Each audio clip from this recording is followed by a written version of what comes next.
बच्चों, आप अपने घर के आसपास कभी किसी गार्डन में ज़रूर गए होंगे या किसी जंगल में या अन्य किसी जगह में आपने अलग अलग तरीके के पेड़ पौधे देखे होंगे।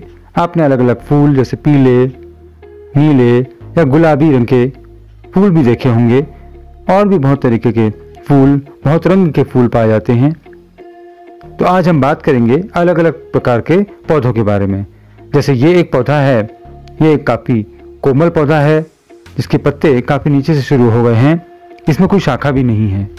एक अन्य पौधा ये भी देखेंगे, ये झाड़ी के रूप में है, शाखाएं काफ़ी नीचे से शुरू हो गई हैं और तना भी थोड़ा कठोर है।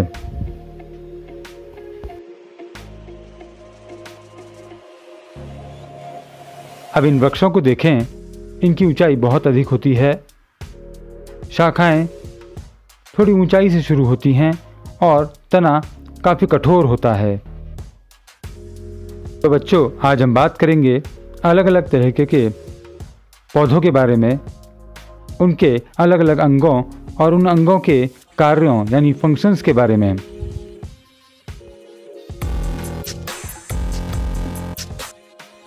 ऐसे प्लांट्स जिनके तने यानी स्टेम हरे और कोमल यानी टेंडर होते हैं, उन्हें हर्ब्स कहते हैं। आमतौर पर इनकी ऊंचाई कम और इनमें कोई ब्रांचेस नहीं होती हैं, जैसे brinjal, coriander, wheat and carrot. ऐसे प्लांट्स जिनकी ब्रांचेस उनकी स्टेम में काफ़ी नीचे से शुरू हो जाती हैं, उन्हें श्रब्स कहते हैं। इनकी स्टेम हार्ड तो होती है परंतु ज़्यादा मोटी नहीं होती है। गुड़हल, मेहंदी, अनार, तुलसी, lemon, bougainvillea, rose and berberis यानी किल्मोड़ा। अधिक ऊंचाई वाले ऐसे पौधे जिनकी स्टेम काफ़ी कठोर और मोटी होती है, ट्रीज कहलाते हैं। इनकी ब्रांचेस ज़मीन से काफ़ी ऊंचाई पर शुरू होती हैं, जैसे नीम, पीपल, यूकेलिप्टिस, शीशम, बरगद, चीड़ यानी पाइन ट्री और देवदार। बच्चों, कुछ पौधों की स्टेम इतनी कमज़ोर होती है कि वो सीधे खड़े भी नहीं रह सकते, इसीलिए वे किसी ग्राउंड पर फैल जाते हैं, जैसे पम्पकिन, कुकुम्बर, स्ट्रॉबेरी और वाटरमेलन। इन्हें क्रीपर्स कहते हैं। कुछ पौधे ऐसे भी होते हैं जिनकी स्टेम तो वीक होती है परंतु वे कोई सहारा मिलने पर उस पर चढ़ जाते हैं, जैसे मटर यानी पी, बीन्स, ग्रेपवाइन और जैस्मिन। इन्हें क्लाइंबर्स कहते हैं। पौधा चाहे बड़ा हो या छोटा, रूट्स और ब्रांचेस के बीच के पार्ट को स्टेम कहते हैं। स्टेम के दो मेन फंक्शन हैं। पहला, पानी और मिनरल्स को जड़ से प्लांट के अदर पार्ट्स तक पहुंचाना, और दूसरा, जो लीव्स भोजन बनाती हैं, जो फूड बनाती हैं, उसे लीव्स से प्लांट के अदर पार्ट्स तक पहुंचाना। इस तरह से स्टेम एक टू वे ट्रैफिक सिस्टम की तरह काम करता है।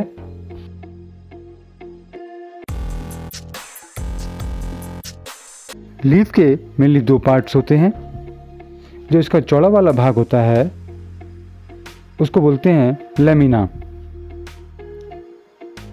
लेमिना में ही वीन्स होती हैं, और जो पतला वाला हिस्सा होता है डंठल, उसको बोलते हैं पिटियोल।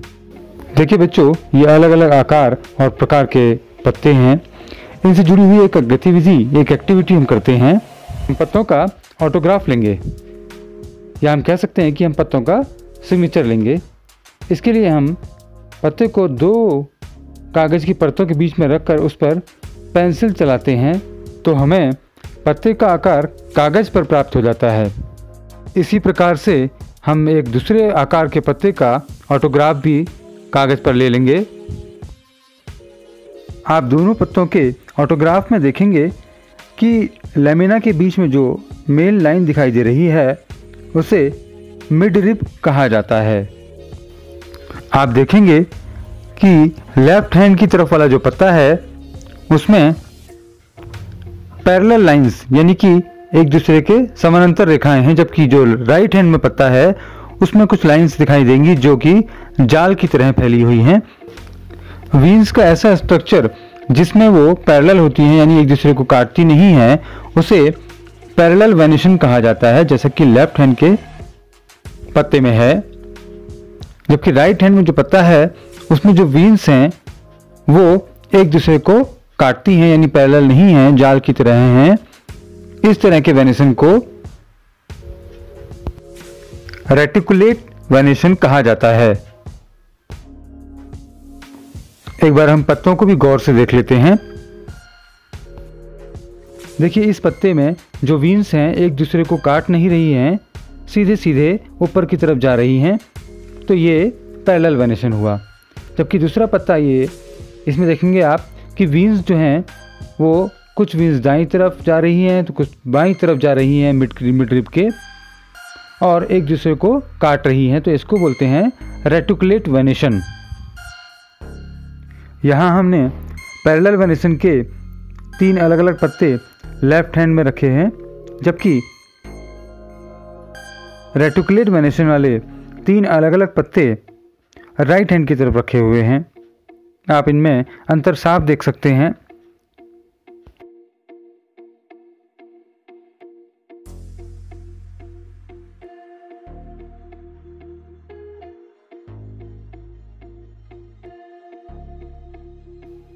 बच्चों, आपको पता होगा कि जो पत्ते हैं वो पौधों के लिए भोजन बनाने का कार्य तो करते ही हैं, यानी कि फोटोसिंथेसिस के प्रोसेस तो करते ही हैं, उसके साथ साथ रेस्पिरेशन भी करते हैं, यानी श्वसन भी करते हैं।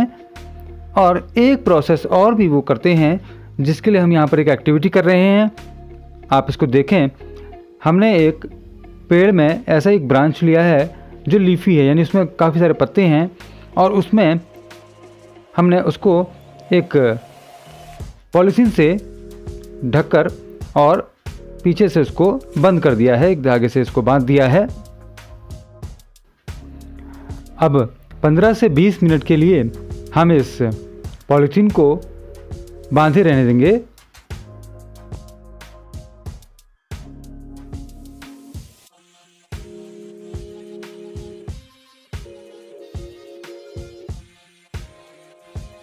बीस मिनट के बाद हम आएंगे और देखेंगे कि पॉलीथीन के अंदर पानी के छोटी छोटी बूंदें भाप के रूप में इकट्ठी हो गई हैं। आप देखें तो आप पाएंगे कि ये बूंदों के रूप में पॉलीथीन के अंदर उपस्थित हैं। क्या आप बता सकते हैं कि ये पानी की बूंदें कहाँ से आईं?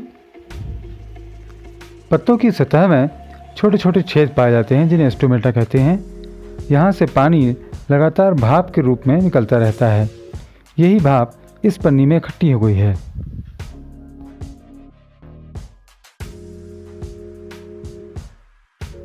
पत्ती से पानी वेपर के रूप में निकलता रहता है। इस प्रोसेस को ट्रांसपीरेशन कहते हैं। लीफ के 3 मेन फंक्शन होते हैं। पहला, फोटोसिंथेसिस, यानी कि लीफ प्लांट के लिए खाना बनाने का काम करता है। दूसरा, लीफ रेस्पिरेशन के प्रोसेस में पार्टिसिपेट करता है। लीफ में पाए जाने वाले स्टोमेटा से ही गैसेस का एक्सचेंज होता है। और तीसरा, लीफ से ही ट्रांसपीरेशन की प्रोसेस होती है, यानी कि पानी का भाप के रूप में बनकर उड़ना। रूट्स के बारे में जानने के लिए एक पौधे को उखाड़ते हैं जो कि एक वीड है, यानी कि खरपतवार है। तो देखें कि इसकी जो रूट्स हैं वो रेशे के तरह हैं, यानी कि एक धागे की तरह संरचना है, कई सारी एक जैसी हैं, कोई भी एक मेन रूट नहीं है। इसका मतलब ये हुआ कि ये फाइब्रस रूट है। इसके जो लीव्स हैं उनमें पैरेलल वेनेशन है।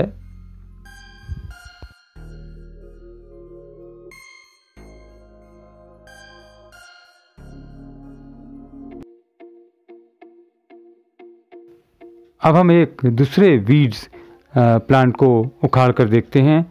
तो इसकी एक मेन रूट है, ऐसी रूट्स को टैप रूट कहते हैं। और इसके पत्तों को देखें अगर, तो पाएंगे कि इनमें रेटिकुलेट वेनेशन है। अब हम जान गए हैं कि ऐसे प्लांट्स जिनकी लीव्स में रेटिकुलेट वेनेशन होता है उनमें टैप रूट होती है, और ऐसे प्लांट्स जिनकी लीव्स में पैरेलल वेनेशन होता है उनमें फाइब्रस रूट्स पाई जाती हैं। जिनमें टैप रूट होती है उनकी छोटी छोटी जो रूट्स होती हैं, छोटे छोटे रेशे होते हैं, उनको लेटरल रूट्स कहते हैं। रूट दो काम करती है। पहला, रूट सॉइल में से वाटर और मिनरल्स को एब्जॉर्ब करती है, और दूसरा, वो प्लांट को सॉइल में यानी भूमि में पकड़ के रखती है, उसको मजबूती प्रदान करती है।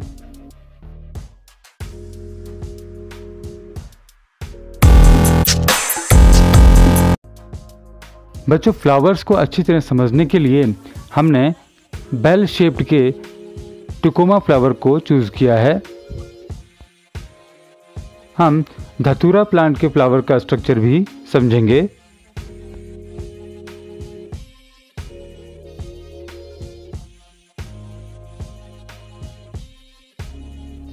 टेकोमा फ्लावर को देखें तो इसमें जो रेड पोर्शन है वो इसके पेटल्स हैं, और जो ग्रीन पोर्शन है वो इसके सेपल्स हैं। पेटल्स जुड़े हुए हैं, जॉइंड हैं, और सेपल्स भी जॉइंड हैं। अब हम फ्लावर के अंदर का स्ट्रक्चर देखते हैं कि उसके अंदर क्या है।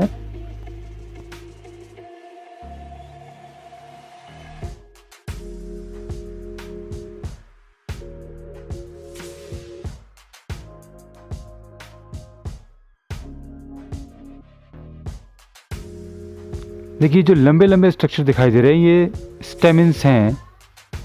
यहाँ 4 स्टेमिन्स दिखाई दे रहे हैं, और इन 4 स्टेमिन्स के बीच में एक स्ट्रक्चर है, उसे पिस्टिल कहा जाता है। स्टेमिन के ऊपर का डिब्बे वाला हिस्सा एंथर, और जो नीचे लंबा वाला हिस्सा है उसे फिलामेंट कहते हैं। पिस्टिल के ऊपर वाला चौड़ा हिस्सा स्टिग्मा, बीच में स्टाइल, और नीचे का थोड़ा सा चौड़ा हिस्सा, फूला हुआ हिस्सा ओवरी कहलाता है। बच्चों, अब हम देखेंगे कि ओवरी के अंदर क्या होता है। इसके लिए हमने एक ऐसा फ्लावर चूज़ किया है जिसके पेटल्स गिर चुके हैं, और सेपल्स को हम उसको काट देते हैं, और इसके बाद हमारे पास धतूरे का फ्लावर का पिस्टिल बचेगा।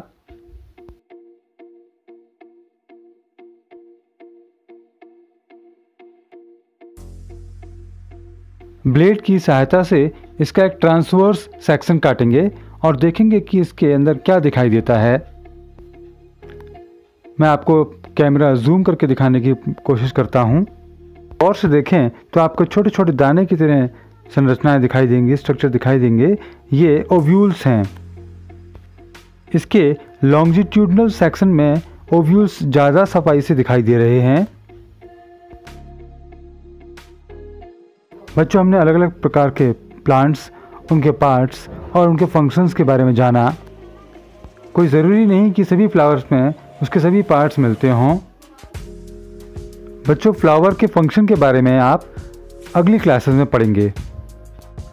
आपको ये वीडियो अच्छा लगा हो तो इसे लाइक, शेयर और सब्सक्राइब ज़रूर करें।